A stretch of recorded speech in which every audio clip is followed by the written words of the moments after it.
시다라고 인사하겠습니다.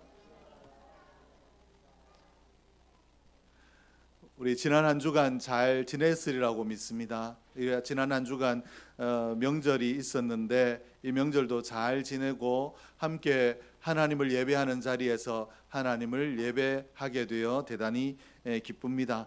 그러므로 오늘 우리가 어떤 것들 때문에 이렇게 분주하고 복잡한 가운데서도 예배로 모이는가, 또 예배로 모이는 우리가 온사랑 교회의 예배로 모이는 이 온사랑 교회 뿐만 아니라 교회라는 것은 어떤 의미를 가지고 있는가 생각해 볼 필요가 있습니다. 그래야만 오늘 분주한 가운데 복잡한 가운데서도 우리가 교회에 나오는 것 그리고 예배 드리는 것들이 가치롭다라는 것을 제대로 알 수 있기 때문에 그렇습니다. 많은 사람들이 교회는 그저 마음 맞는 사람들끼리 모이고 친목을 다지고 예배하고 좋은 일을 하는 단체라고 생각하기가 쉽습니다. 그래서 교회를 내가 마음 맞는 사람이 없거나 이렇게 하면 옮기기도 하고 이렇게 하는데, 성경은 교회를 이러한 것들로 표현하지 않고 어떻게 표현하고 있는가 하면 교회는 예수 그리스도의 몸이라고 표현을 하고 있습니다. 교회가 예수 그리스도의 몸이기 때문에 이 교회를 우리가 쉽게 힐난하거나 비난해서는 안 되고, 또 이 교회를 귀하게 여겨야 된다라고 가르치고 있는데, 이 교회 중에서도 공교회가 있고 또 오늘 우리 온사랑교회 같은 교회들을 지교회라고 합니다. 각 지역마다 하나님께서 예배 드릴 수 있도록 모아주신 지교회라고 하는데, 이 지교회들은 공교회가 어떤 것이 신앙이고 또 어떤 행위를 쫓아가야 되고 우리의 입장은 어떠한가, 이 교리나 신앙의 내용들을 선포하는 대로 지교회들이 그것들을 받아서 성실하게 그 신앙의 교리와 또 신앙의 원리대로 예배하고 모이고 하는 것이 이 지교회입니다. 오늘 교회가 예수 그리스도의 몸이다라고 했는데, 요한계시록 1장 20절과 2장 1절에 보면 우리 주님을 어떻게 묘사하고 있는가 하면 오른손에 있는 7별을 붙잡고 계신 분이다 라고 묘사하고 있고, 7금촛대 사이를 거니시는 분이다 라고 묘사를 하고 있습니다. 오늘 여기에서 7별을 붙잡고 계신다라고 했는데, 이 붙잡고 있다라는 말은 헬라어로 크라톤이라고 기록하고 있는데, 이는 단순히 쥐고 있는 그런 상태가 아니라 절대적인 권능으로 움켜쥐고 계시고 절대로 놓지 않는다라는 의미를 가지고 있습니다. 오늘 주님께서 이 교회에, 우리가 교회가 주님의 몸이다라고 했는데, 이 말을 바꿔서 이야기하면 주님께서 교회의 주인이십니다. 그런데 주님이 이 교회를 주인 되신 주님이 교회를 어떻게 생각하시고 어떻게 교회를 대하시는가, 그냥 멀리서 이 교회가 잘하는가 보자, 그리고 마지막 날에 내가 심판하겠다라고 멀리서 지켜만 보시는 분이 주님이 아니시라, 오늘 우리의 모든 순간에 우리와 함께 하시고 우리 가운데 운행하시며 또 우리의 형편과 처지를 살피시고 당신의 강력한 권능으로 교회를 붙들고 계시는 분이 주님이십니다. 그러므로 오늘 이 교회가, 세상이 아무리 혼란스럽고 어려워도 우리 교회가 세상의 마지막 희망이다라고 이야기하는 이유는 여기에 있습니다. 이 교회가 주인이 예수 그리스도이기 때문에 그렇습니다. 교회도 때를 따라 시험에 들기도 하고 또 타락하기도 하고 하지만, 결국 이 교회의 주인이 예수 그리스도이심으로 그냥 멀리서 지켜만 보시는 것이 아니라 이 교회 가운데 운행하시며 이 교회를 붙들고 계시고 권능으로 역사하시는 분이 주님이시기 때문에 이 교회는 결코 망하지 아니하고 하나님의 은혜 가운데 회복되고 이 마지막 시대에 소망이 되고 희망이 되는 줄로 믿습니다. 그러므로 예수 그리스도가 교회의 주인이시기 때문에 교회는 늘 소망이 있고, 우리가 교회를 함부로 판단하거나 정죄하지 말아야 되고 하나님의 은혜에 늘 맡겨야 될 줄로 믿습니다. 오늘 소아시아 7교회 중에 첫 번째 교회인 에베소 교회를 향해서 주신 말씀을 우리가 받고 이 말씀대로 또 우리가 이 말씀의 은혜를 누리며 이 말씀대로 우리 교회를 세워가는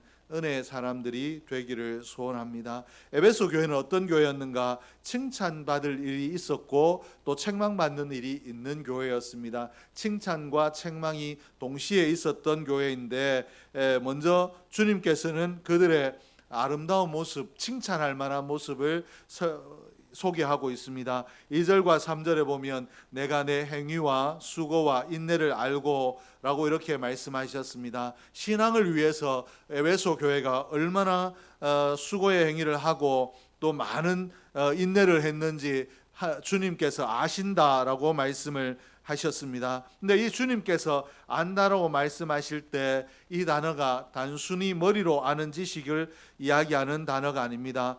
이 공감의 의미를 담고 있는 안다라는 의미인데, 이 말이 무슨 말인가 하니까 주님이 이 교회를 교회다운 교회로, 하나님 기뻐하시는 교회로 지켜나가기 위해서 에베소 교회 성도들이 얼마나 눈물을 흘리고 헌신했으며 또 얼마나 애타는 마음으로 교회를 뜨겁게 사랑했는가, 그 모든 것들을 주님께서 아시고 그 수고와 슬픔을 위로하시고 격려하시고 공감하신다라는 이런 의미가 있습니다. 그러므로 에베소 교회뿐만 아니라 오늘 교회를 위해서 우리가 수고하고 힘쓰고 애쓰는 것들은 결코 후회함이 없는 줄로 믿습니다. 왜 그런가 하면 교회의 주인 되신 주님께서 우리가 교회를 위해서 얼마나 수고했는지, 그 수고 가운데 얼마나 큰 눈물이 있는지 이러한 것들을 세세히 아시기 때문에 그냥 같이 울기도 하고 같이 아파하기도 하고 그것으로 끝나는 것이 아니라 마지막 날에 우리가 하나님 앞에 섰을 때 교회를 위한 이 수고와 헌신들을 복으로 갚아주실 것이기 때문에, 상으로 갚아주시기 때문에 그렇습니다. 오늘 에베소 교회의 모습이 구체적으로 어떤 모습이었는가 좀 살펴보면, 에베소 교회는 일하는 교회였습니다. 성경에 구체적으로 게으르지 않았다라고 이렇게 표현할 정도로 성실하게 일하는 교회였습니다. 복음을 전하기 위해서 땀 흘렸고 교회의 질서를 세우기 위해 최선을 다한 교회가 에베소 교회였는데, 오늘 우리 온사랑교회도 복음을 전하기 위해 땀 흘리는 교회, 그리고 교회 질서를 세우기 위해 최선을 다하는, 내가 먼저 교회 질서를 세워야 이 교회 질서가 세워지지 않겠는가라는 마음으로 내 살을 깎아내고 내 기호를 절제하고 통제하는 그런 아픔으로 교회 질서를 세워나가는 온사랑교회가 될 수 있기를 주의 이름으로 축복합니다. 그리고 둘째로 에베소 교회는 분별력이 있는 교회였습니다. 당시 에베소 도시는 아데미 여신을 숭배하는 그런 이 아데미를 섬기는 이런 우상을 섬기는 도시였고, 또 우상을 조금 섬기는 것이 아니라 이 우상을 섬기는 역사들이 판을 치는 도시가 에베소였습니다. 이 거대한 신전에 사제들이 있었고, 제사가 끝나게 되면 이 사제들이 여사제들이었는데 이들과 음란한 행위를 하는 그런 생활 관습을 가지고 있는, 한마디로 이야기하면 더러운 우상을 섬길 뿐만 아니라 우상을 섬기는 중에서도 더러운 문화를 가지고 있는 곳이 에베소 교회가 속한 에베소 지역이었습니다. 그러므로 에베소 교회가 유유상종이라고 그곳에 있기 때문에 그것들을 늘 관습적으로 그 도시가 행하기 때문에 그 도시에 있는 사람들이 그런 일들을 쉽게 넘기고 예사롭게 넘길 수 있는 가능성들이 많았습니다. 그러나 에베소 교회는 이런 악한 자들을 용납하지 않았다. 아무리 이 도시에 만연한 관습이라도 하나님이 미워하시는 것들에 우리가 동조할 수 없다라는 그 결단력을 가지고 분별하는 그런 교회였습니다. 그리고 이 도시에 거짓 선지자들이 있었는데 이 거짓 선지자들을 시험하여 철저히 가려내고 진리의 순수성을 지키는 교회가 에베소 교회였습니다. 오늘 우리도 이렇게 되기를 주의 이름으로 축복합니다. 이 시대가 그러한데 요즘 세상에 안 그러는 사람들이 누가 있는가가 아니라 하나님은 내게 어떻게 살라고 하셨는가, 하나님의 원하심, 하나님의 기뻐하심은 어디에 있는가를 두고 세상과 구별되어 하나님 앞에 구별된 자로 나아갈 수 있는 저와 여러분이 되기를 주의 이름으로 축복합니다. 셋째는 저력 있는 교회였습니다. 에베소 교회는 바울이 2년 동안이나 머물며 눈물로 훈계하고 디모데를 목회자로 세워 놓은 그런 교회였는데, 이 교회가 얼마나 신앙의 뿌리를 깊게 내리고 교회다운 교회로 세워졌는가 하면, 시련이 오고 핍박이 와도 주님의 이름을 위해 그 모든 것들을 참고 견디는 교회였습니다. 주님이 칭찬하실 정도로 한순간에 참았는데 무너진 교회가 아니라 예수 이름을 위하여 받는 시련과 핍박을 마땅하게 여기고 이들이 기쁨으로 받았기 때문에 말씀으로 칭찬하실 정도로 신앙의 저력이 있는 교회였습니다. 신앙의 뿌리가 얕으면 작은 환난이 오고 핍박이 와도 거기에 넘어지고 신앙을 배신하기 쉬운데, 오늘 우리도 에베소 교회처럼 신앙의 뿌리를 깊이 말씀 가운데 내려서 어떤 어려움 가운데서도 어떤 환경 가운데서도 하나님을 영화롭게 하는 신앙의 순수성을 지키는 그런 교회가 되기를 주의 이름으로 축복합니다. 오늘 에베소 교회를 알고 계신다, 주님께서 에베소 교회를 알고 계신다라고 하셨는데, 에베소 교회만 아는 것이 아니라 온사랑교회도 알고 계시는 줄로 믿습니다. 그리고 온사랑교회를 이루고 있는 우리 한 사람 한 사람도 알고 계시는 줄로 믿습니다. 주일 이 자리에 나오기까지 얼마나 영적으로 결단이 필요했는가, 또 어려움들이 있었는가, 어떤 마음으로 나왔는가 주님께서 다 아신다라는 것입니다. 또 직장에서 내가 그리스도인으로 살기 위하여 손해보는 것들도 주님께서 다 아시는 줄로 믿습니다. 그리고 이 땅에 그리스도의 영광을 위해서 내가 얼마나 인내하는가도 다 알고 계시기 때문에 주님께서 갚아주실 날이 분명히 있는 줄로 믿습니다. 주님께서 내가 주의 이름으로 사는 것이, 주의 영광을 위하여 사는 것이 얼마나 힘든지 모른다라고 한탄할 때 뭐라고 하시는가 하면, 내가 다 안다라고 말씀하시고, 네 삶 가운데 또 네 자녀 후손들에게, 그리고 장차 이를 하나님 나라에서 내가 복으로 상으로 갚아주겠다라고 말씀하시는 줄로 믿습니다. 이 아심의 은총이, 은혜가 우리를 늘 일으켜 세우는 힘이 되기를 주의 이름으로 축복합니다. 그런데 에베소 교회에 이런 칭찬만 있었던 것이 아니라, 칭찬 이후에 예수님께서 책망을 하시는데 뭐라고 하시는가? 4절에 그러나 너를 책망할 것이 있나니 너의 처음 사랑을 버렸느니라. 처음 사랑을 버렸다라고 이렇게 책망하셨습니다. 에베소 교회는 겉보기에 완벽했습니다. 왜 그런가 하면 신앙의 순수성을 지키고 또 교회다움을 지키고 또 이 시대의 악한 행위들로부터 구별되는 그런 아름다움을 가지고 있었기 때문에, 또 그리고 교회의 복음의 영광을 위하여 정말 성실하게 일하는 교회였기 때문에 이 교회가 완벽해 보였는데, 예수님께서 무엇을 지적하시느냐? 처음 사랑을 버렸다라고 말씀을 하십니다. 이들이 분별력 있는 교회였기 때문에 예배도 뜨겁게 드렸을 것이고, 그리고 이단들에 대응하려면 조직적으로 이 교회가 세워졌을 것입니다. 그리고 교리적으로도 훌륭했기 때문에 분명히 세상 가운데, 이단 가운데 구별될 수 있는 줄로 믿습니다. 그런데 이들에게 무엇이 문제였는가 하면 가슴이 식어버렸다. 예수를 사랑하는, 처음 예수를 사랑하는 그 뜨거운 가슴이 식어버렸다라는 것입니다. 왜 이런 일이 일어났는가? 그들이 이단과 싸우고 진리를 지킨 일에 너무 몰두하다 보니까 비판하고 정죄하고 또 진리를 수호하는 일에 집중하다 보니까 어느덧 마음에 주님을 향한 설레임과 형제를 향한 뜨거운 사랑이 식어져 버렸다라는 것입니다.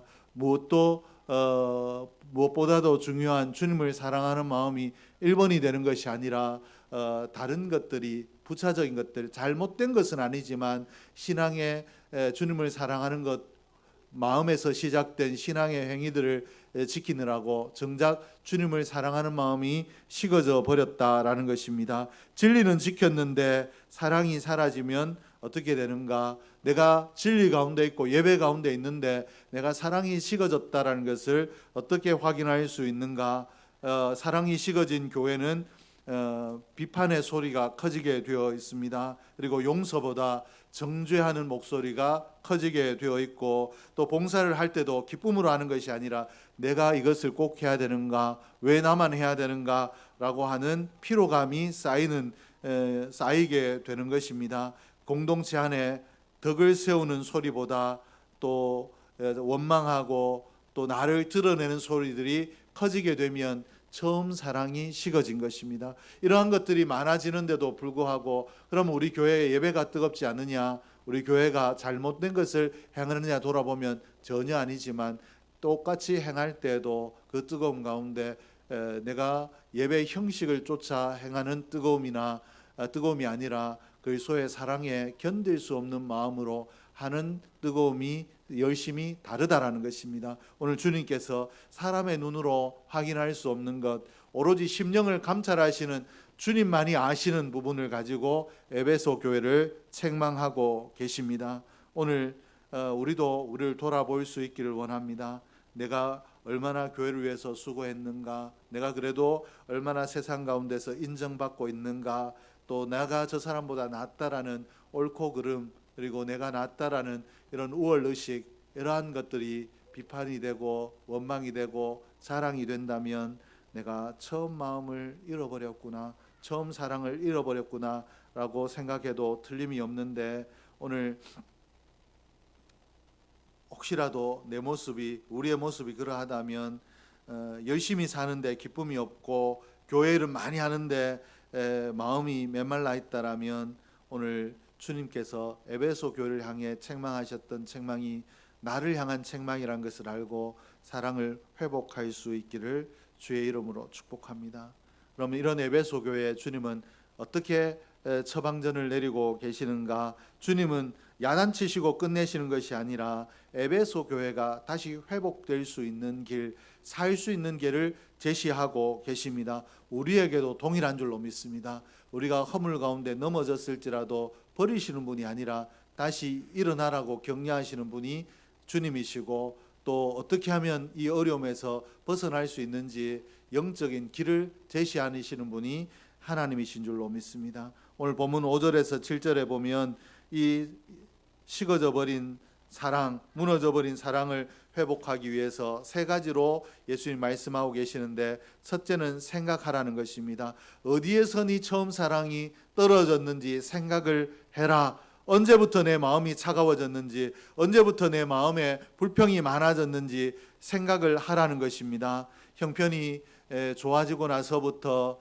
내 삶의 여유 때문에 내가 뜨거운 마음을 잃어버렸는지, 아니면 직분을 받고 나서 내가 이제는 섬김을 받아야 된다라는 마음들 때문에 그러하게 되었는지, 아니면 또 사람과의 관계에서 상처를 받고 난 이후에 교회가 멀어지고 사람 사이에 기쁨이 없어지고 하면서 자연스럽게 하나님에 대한 사랑을 잃어버렸는지, 우리 원인을 생각하라라고 말씀을 하십니다. 생각을 해야 어디에서 내 사랑이 식어졌는지 알아야 거기에 맞추어서 회복할 수 있기 때문에, 너희가 오늘 처음 사랑을 잃어버렸다라고 생각이 되거든 생각하라라고 하셨고, 둘째는 회개하라고 말씀을 하셨습니다. 왜 내가 어디에서 사랑을 잃어버렸는가 생각이 났다라면 거기에서 돌이켜야 되는 줄로 믿습니다. 아, 그렇구나. 근데 그럴 수밖에 없는 상황이었다.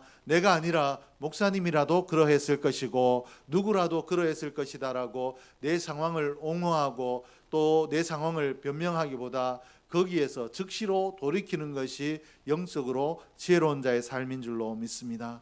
회개는 나중으로 미루는 것이 아닙니다.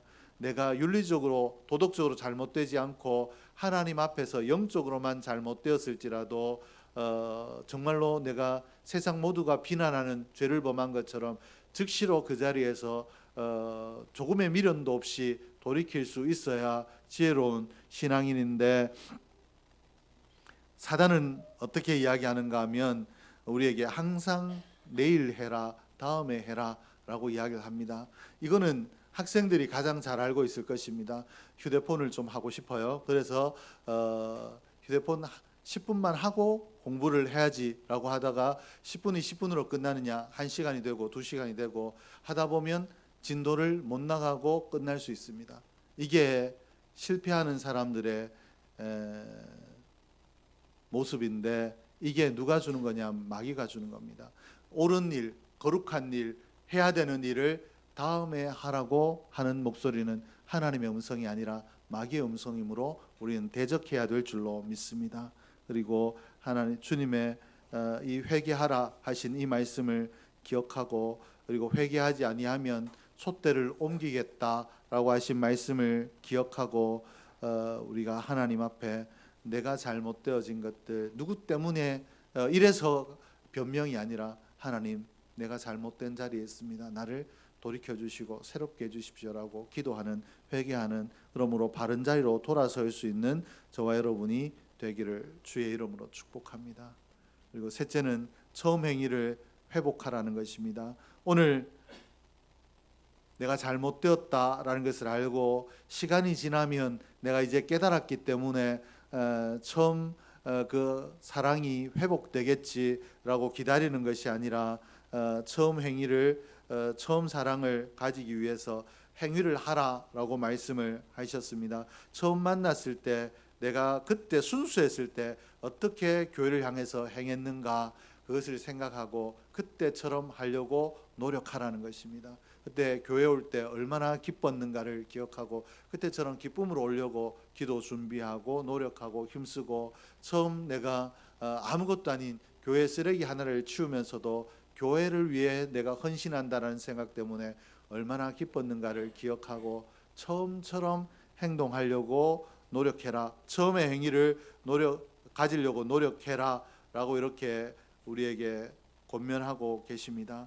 서먹해진 부부 간에서도 시간이 지나면 회복되겠지가 아니라 내가 먼저 다가서고 또 따뜻한 말을 건네고 또 주님 앞에 기도하는 시간을 회복하고, 처음 사랑의 자리로 내가 나아갔을 때 그때 어땠는가를 기억하고 그때처럼 행하려고, 사람과 서먹해진 사람이 있거든 에게 먼저 손을 내밀어 회복함으로 그때처럼 내 마음이 새로워질 수 있도록 내가 회복의 자리, 회개의 자리로 구체적으로 나아가야 된다라는 것입니다. 그러므로 내가 회개했다고 생각하는데, 내가 원인을 깨달았다고 생각하는데 그래도 처음 마음이 회복되지 않거든 아직 부족한 줄로 알고, 내가 처음에 어땠는가 그 감정의 행위들을 기억하며 그 감정으로, 그 행위로 돌아가려고 노력하는 저와 여러분 될 수 있기를 주의 이름으로 축복합니다.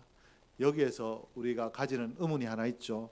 하나님께서 날마다 감당할 수 없는 은혜를 부어주시고 복을 부어주시면 내가 어떻게 원망하고 어떻게 사랑이 식어질 수 있겠나라는 생각이죠. 근데 마태복음 16장에 베드로가 주는 그리스도시요 살아계신 하나님의 아들이라고 고백했을 때 예수님께서 뭐라고 하셨는가 하면 이 고백이 베드로의 복이라고 말씀을 하셨습니다. 그러므로 오늘 우리가 예수 그리스도가 하나님의 아들이심을 베드로와 같이 우리도 믿습니다. 그리고 이 사실이 믿어진다면 베드로의 이 고백이 복 있다라고 하신 이 복이 우리에게도 있는 줄로 믿습니다. 그러므로 예수 안에 있는 사람은 더 뭔가를 받아야 감사할 수 있는 존재가 아니라 이미 큰 복을 받았기 때문에 감사해야 되는 존재인 줄로 믿습니다. 내가 더 많은 복, 더 큰 것 바라고 하다 보면 사단이 그걸로 족하지 말고 더 욕심을 내라라고 하는 사단의 꼬임에 넘어가 더 영적으로도 복을 늘 욕심내다 보면 나도 모르게 넘어지게 되어 있는데, 먼저 하나님 앞에 하나님께서 이미 주신 복, 나를 자녀 삼아 주신 복에 대해서 감사하고 기뻐하기를 주의 이름으로 축복합니다. 그리하면 하나님께서 더 큰 복도 주실 줄로 믿습니다. 복 받은 자답게 우리가 처음 사랑의 자리로 돌아갑시다. 복을 받았는데 복을 받고 난 이후에 처음 사랑의 자리를 떠났다면 배신자 아닙니까? 배신자가 아니라 은혜를 아는 자의 자리로 돌아갈 수 있기를 주의 이름으로 축복합니다. 은혜를 아는 자로 돌아가서 하나님을 더 뜨겁게 사랑하고 또 교회를 더 뜨겁게 사랑하고 내 삶을 하나님의 기뻐하시는 삶으로 만들어 나가는 저와 여러분 될 수 있기를 주의 이름으로 축복합니다. 오늘 말씀에 귀 있는 자는 성령이 교회들에게 하시는 말씀을 들을지어다라고 했는데, 이 말씀이 우리 교회를 향한, 우리를 향한 하나님의 음성일진데, 이 음성을 듣고 회개하고 생각하고 낮은 마음으로, 겸손한 마음으로 은혜를 구하며 하나님 앞에 나아가 하나님께서 우리를 은혜를 처음 받은 그때처럼 뜨겁게 하나님을 사랑하는 그런 사람으로 회복하시는 은혜가 우리 삶 가운데 있기를 주의 이름으로 축복합니다. 기도하겠습니다. 사랑하신 아버지 하나님, 은혜를 감사드립니다. 하나님께서 은혜 가운데 저희를 불러주시고 귀한 말씀 주셨는데